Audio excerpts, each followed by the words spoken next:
Kosovën e vërtet e gjejmë mes njerëzve të Kosovës, mes popullit tonë, e kemi parë gjithandej, e kam parë në sytë e një vajze të vogël që më thëtë se dëshiron të bëhet shkencëtare këtu në vendin e saj, jo larg, jo diku tjetër, por këtu në Kosovë, në vendin më të bukur në botë. E kam parë dhe djalin e ri që stërvitet çdo ditë në borë e shi, me një ëndër të madhe para vetës që një ditë në hapat e Donit e Vedatit ta përfaqësoj Kosovën tonë në arenat më të madhe botës me flamurin e Republikës në gjoks, me atë flamur që për të nuk është objekt lara, por është identiteti i tij, është sakrificë e prindërve të tij, është nder për të ardhmen e tij.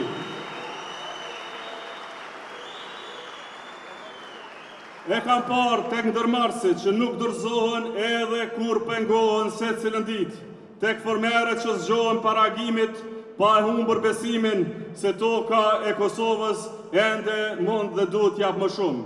Në mësuesin që vazhdon të edukoj me përkushtim edhe kur nuk dihen vlerësimin që meriton.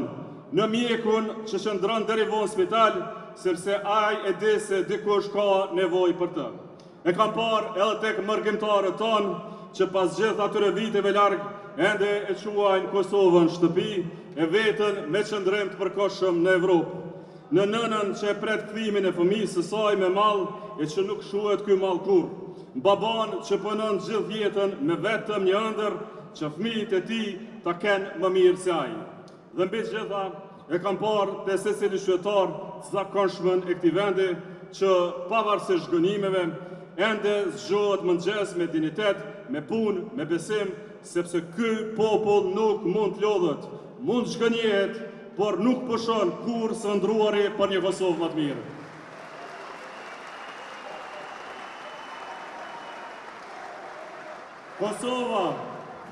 Kosova e ka popullin më të mirë në botë, le t'i japim udhëheqjen që e meriton, jo mashtrues, jo përçarës, jo autokrat vegjël që për shtetin e shohën si pronë e qytetarin si turm.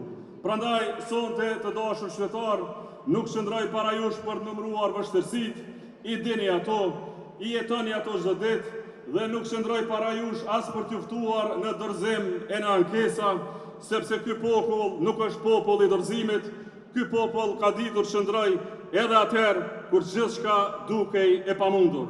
Populli që ka ngritur shtetin e vet me besim, sakrificë, me këmbgulje, jeni krenar për këtë, askush sikur ju, asnjëherë më sikur ju. Punën e madhe tuaj si popull, arritjen tuaj si gjenerat, po u ofendojnë çdo ditë politikan komedian. Kosovën e lirë e të pavarur, të rindërtuar e rikrijuar, me polici e me ushtri të djemve e vajzave tona plot trimëri, po a trajtojnë si një podrum me ujë. Problemi nuk është e podrumi, problemi është ai sy i atij që nuk arrin të gresh shikimin alt, sepse po të shikonte nalt, do të kuptonte një të vërtetë të thjeshtë. Shqiponjat nuk jetojnë në podrume i gjeni ata që kanë frikë. Shqiponjat jetojnë në lartësi, shikojnë larg, fluturojnë mbi stuhi, dhe ky popull i Kosovës, kur nuk ka qenë popull i podrumeve, ky popull ka qenë popull i shqiponjave me plot krenari.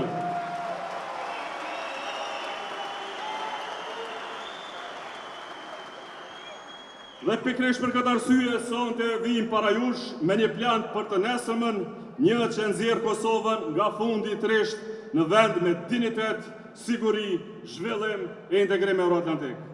Sepse shteti nuk matet me fjalë të thata, matet me sigurinë që jep familjes së tij, matet me mundësinë që u krijon të rinjve të tij, matet me dignitetin që u garanton njerëzve të tij. Dhe ne kemi vendosur të nisim pikërisht aty ku dhem më së shumti te familja kosovare. Sepse nuk ka republik të fortë me familje të pasigurta, nuk ka ekonomi zhvilluar kur prindi zgjohet çdo mëngjes me ankthën e muajit tjetër apo pret lëmosh nga një politikan para zgjedhjeve. Nuk ka shpresë për të ardhmen kur nëna e re ndihet se është vetëm, kur pensionisti ndihet se është barr, kur fëmia rritet pa mbështetjen që i takon. Prandaj, ne do të bëjmë shtetin krah të familjes. Me Ministrinë e Familjes, me 200 euro në muaj për secilin të posalindur, për plot një vit, ky është zotimi ynë i parë në këtë fushat.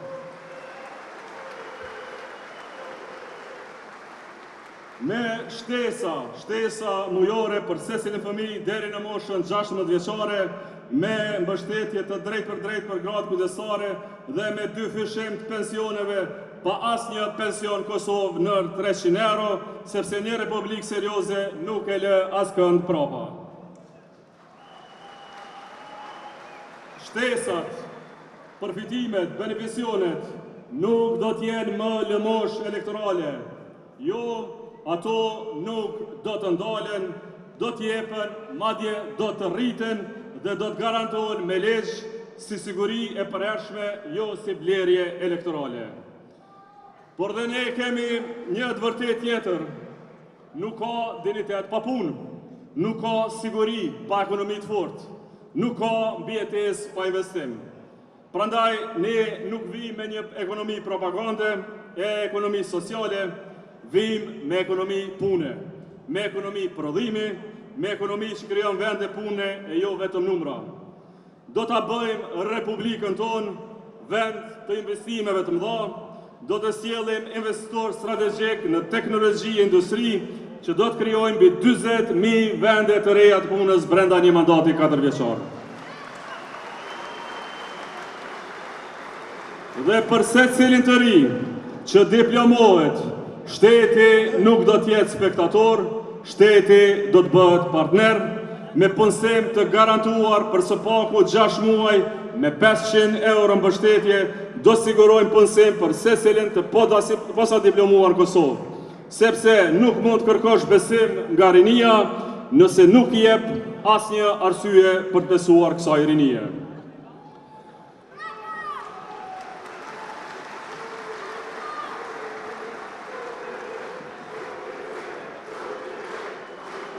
Do të ngrisim dhe dignitetin e punës. Mësuesi i Kosovës do të ketë pak 1.000 euro në qeverisjen tonë.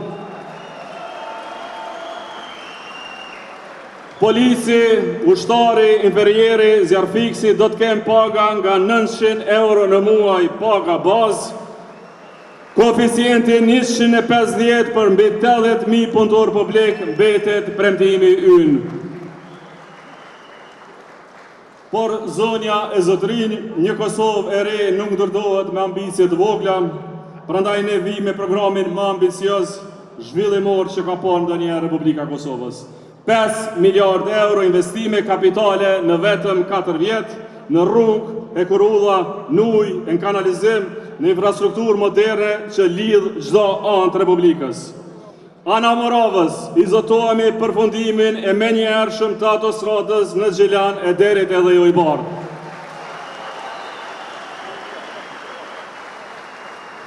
Llapit, autostradën Ibrahim Rugova deri në Merdar.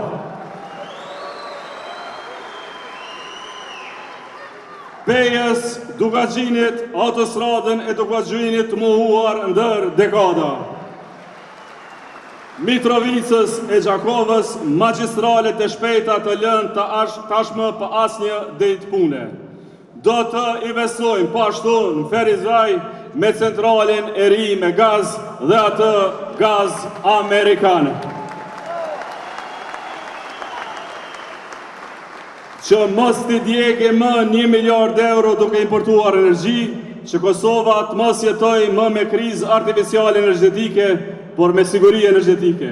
Dhe këtu lejoni të zotohem edhe një herë, se çmimet e rrymes nuk do të rriten në mandatin ton as edhe 1 cent.